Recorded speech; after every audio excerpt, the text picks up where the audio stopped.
Sanibonani wey'ngane zakwethu, ake ngimbelele phinde futhi namukele kweni channel ehamba phambili Radio Inc. Zelami igama ngifeze uTutu ngakhuma lo bathi la sibona amagomede. Modi mhlawumbe usemusha kuleli khasi sizophinde ngicela nje ukuthi subscribe, ungakhohlwa ukukhomenta nokulike nokushare.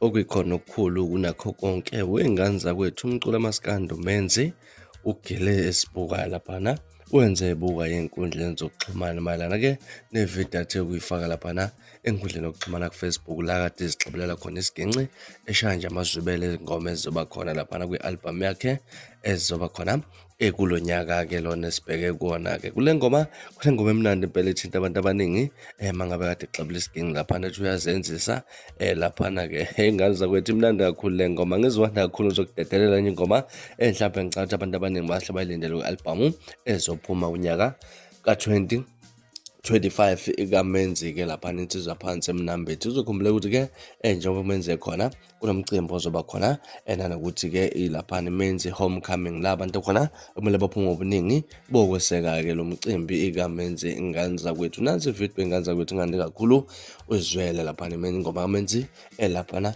ekhona kwi-album ka-2025. Uyazenzisa, uyangikhohlisa, wenzela njani izinto. Asihlala